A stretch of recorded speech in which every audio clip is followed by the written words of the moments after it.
Graduation के बाद जब मैंने देखा कि मैं किस फील्ड पे जा सकती हूँ, तब उस ड्यूरेशन मुझे एमपीपीएससी के बारे में पता चला और तब से मैं प्रयास। किसने गाइड किया आपको? सब मेरा सेल्फ स्टडी ज्यादा रहा है।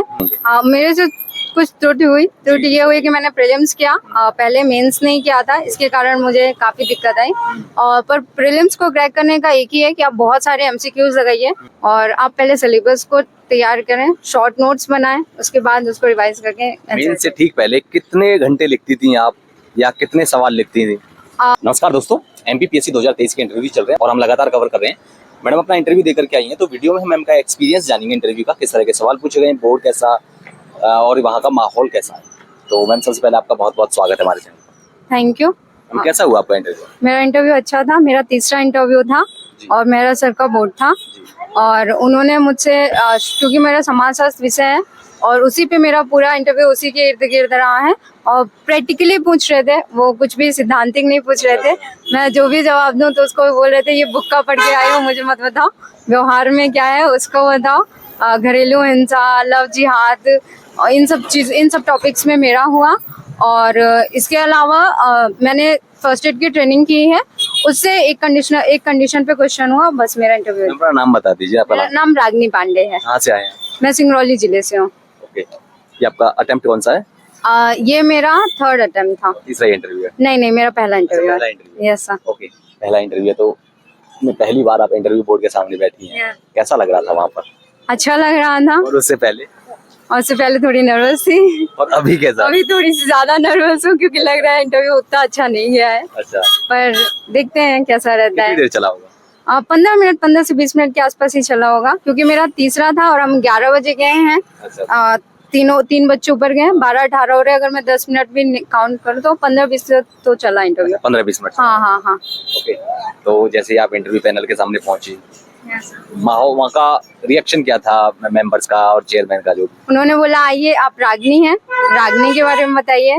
फिर मैंने राग और रागनी में अंतर पूछा और मैंने वो बताया, उन्होंने उसके उदाहरण पूछे, मैंने बताया। फिर उन्होंने कुछ राग के नाम पूछे जो मुझसे नहीं आते थे, तो मैंने उसके लिए क्षमा बोला।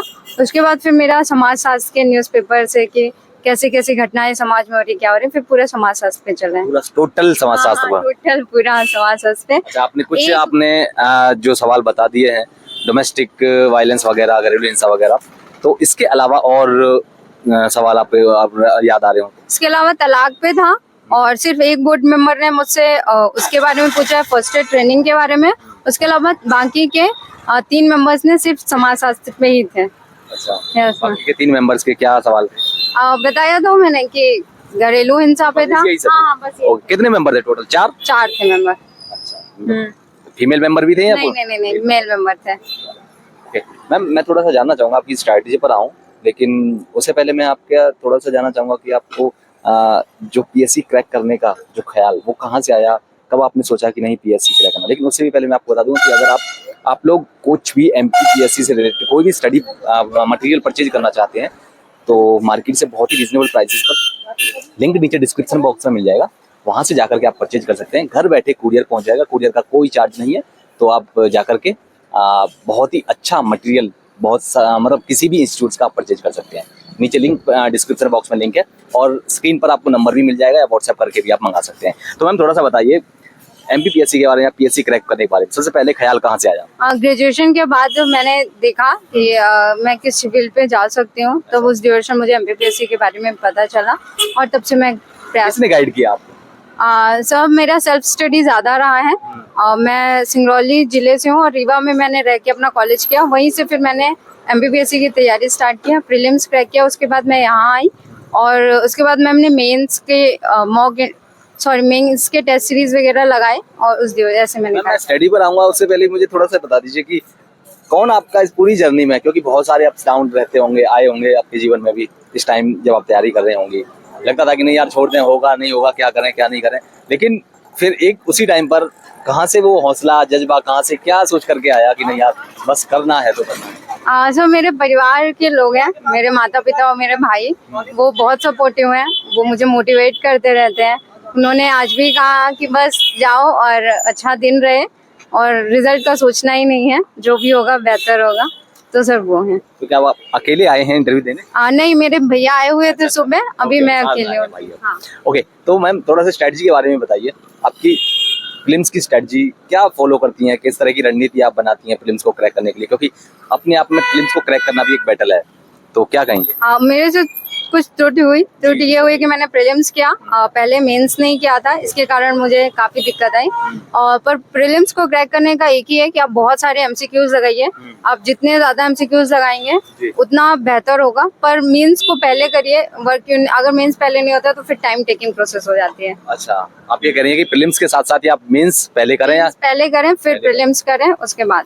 अच्छा, ऐसा क्या, क्योंकि क्या बाद में जब प्रीलिम्स को हम करेंगे तैयार करके फिर मेंस करेंगे तो क्या मेंस के लिए टाइम नहीं बचता है, या मेंस के लिए टाइम नहीं बचता, आप आंसर राइटिंग की प्रैक्टिस नहीं कर पाते हो क्योंकि बहुत ज्यादा लिखना होता है, बहुत कम तो स्पेस आपने होती है। मतलब मेंस की तैयारी साथ में नहीं करी? हाँ, मेरे से मेंस के लिए साथ में करते हैं। ओके, तो आप कह रही हैं कि टेस्ट सीरीज वगैरह एमसीक्यूज वगैरह लगाया जाए। टेस्ट सीरीज वगैरह आपने किसी इंस्टीट्यूट की परचेज करी थी या फिर अपने टॉपिक के साथ साथ में ही एमसीक्यूज लगाती रही हैं आप? प्रीलिम्स के एमसीक्यूज आप बुक्स ले सकते हैं, बहुत सारी आती हैं, आप अच्छा। टॉपिक पढ़िए, आप उसके एमसीक्यूज लगाइए, अच्छा, वो topic के बहुत, साथ-साथ। हाँ वो बहुत बेनिफिशियरी होता है। और फॉर प्रीलिम्स, मेंस के लिए तो आपको टेस्ट सीरीज लगानी जी, पड़ेगी। मतलब आपने जैसे कोई टॉपिक पढ़ा और उसके जो एमसीक्यूज हैं हाँ। उनको लगाइए साथ साथ, हाँ, चेक ऐसा करिए किया। अपनी परफॉर्मेंस। Yes. ओके, तो जब टेस्ट सीरीज हम लगाते हैं प्रीलिम्स के टाइम पे, प्रीलिम्स आने वाला होता है, तो क्या सेक्शनल लगाने चाहिए या टॉपिक वाइज या फिर फुल लेंथ टेस्ट लगाने चाहिए? निर्भर करता है कि प्रीलिम्स अब कितना दूर रह गया है। आप टॉपिक वाइज पहले अगर पढ़ रहे हैं, 1-2 महीने हैं, तो आप टॉपिक पढ़िए, उसको एमसीक्यूज लगाइए, जो नहीं बने, जो गलत है उनको मार्क कर लीजिए, आप हाईलाइटर से भी मार्क कर सकते हैं, बाद में सिर्फ उनको देखिएगा तो आपको इजी हो जाएगी प्रोसेस करना। बहुत सारे बच्चे अक्सर ये सोचते हैं कि नहीं बस हम टेस्ट सीरीज को लगा लें, उसको रिवाइज नहीं करें बार बार, तो क्या उसको टेस्ट सीरीज जो लगाई हैं और जो उनमें से नए पॉइंट क्या उनको रिवाइज करें, नोट्स बनाएं, क्या करें उनको? मुझे प्रीलिम्स के लिए टेस्ट सीरीज से ज़्यादा जो एमसीक्यू की बुक्स होती हैं वो ज़्यादा बेनिफिशियल लगती हैं। रीज़न ये है क्योंकि उनको आप बार बार रिवाइज कर पाते हो, टेस्ट सीरीज आप लगा लेते हो, वो प्रेशर के लिए और मैनेजमेंट के लिए बढ़िया है, पर उस पर निर्भर ना रह के प्रीलिम्स के लिए आप बुक्स जरूर लगाएं एमसीक्यूज के। और मेंस की तैयारी कैसी रहती है आपकी, मतलब स्ट्रेटजी क्या करती है? मेंस के लिए आंसर राइटिंग की प्रैक्टिस बहुत ज़रूरी है, उसके बिना पॉसिबल नहीं है। और आप पहले सिलेबस को तैयार करें, शॉर्ट नोट्स बनाएं, उसके बाद उसको रिवाइज करके मेंस से ठीक पहले कितने घंटे लिखती थी आप या कितने सवाल लिखती थी? मैं टेस्ट सीरीज लगाया करती थी मेंस के लिए, और हाँ फुल लेंथ की, और किसी भी कोचिंग्स में मैं जब लगा लिया करती थी, वो बेनिफिशियरी था और सफिशिएंट भी था मेरे लिए। क्या आंसर राइटिंग पहले दिन से ही शुरुआत कर देनी चाहिए या कुछ टाइम के बाद, जब आपके पास आप तैयारी कर लें, तैयारी के दौरान कुछ टाइम लेकर के तब लगानी चाहिए? जब आपका सिलेबस एक बार कंप्लीट हो जाए तब आंसर राइटिंग। आप तब आंसर राइटिंग शुरू करिए। और आंसर राइटिंग की अप्रोच क्या रहती है आपकी? मेरी आंसर राइटिंग की अप्रोच ये रहती है कि जो पूछा है टू द पॉइंट पे ज़्यादा जानने की कोशिश करना। और क्योंकि ऐसा है कि जो कॉपी चेक करता है वो 1-2 लाइन पहले की ज़्यादा देखते हैं, तो अगर आप टू द पॉइंट पे हो तो ज़्यादा बेहतर है। न्यूज़पेपर वगैरह पढ़ती हैं आप करंट अफेयर के लिए या मैगजीन? न्यूज़पेपर पढ़ती हूँ मैं, मैगजीन देख लेती हूँ, यूट्यूब के कुछ वीडियोस आप देख लेते हैं तो आपका तो सफिशिएंट। केवल न्यूज़पेपर को पढ़ के छोड़ देते हैं या उसके नोट्स वगैरह बनाती हैं, पॉइंट वगैरह की पॉइंट्स वगैरह लिख लेती हैं? न्यूज़पेपर तो पढ़ के छोड़ देती हूँ, यूट्यूब के कुछ वीडियोस करंट के देख लेती हूँ, और कुछ मैगजीन्स अगर पास में आ गई है प्रीलिम्स या मेंस तो आप कुछ मैगजीन्स के डेटास देख लेते हो, कंपाइल मिल जाता है। न्यूज़पेपर का रेगुलर बनाना थोड़ा लेंदी हो जाता है। एनसीईआरटीज वगैरह पढ़ी हैं आपने? नहीं, अच्छा, एनसीईआरटीज क्या पढ़नी चाहिए स्टूडेंट्स को या छोड़ दें? मैंने नहीं पढ़ी तो मैं इसका जवाब नहीं दे सकती हूँ।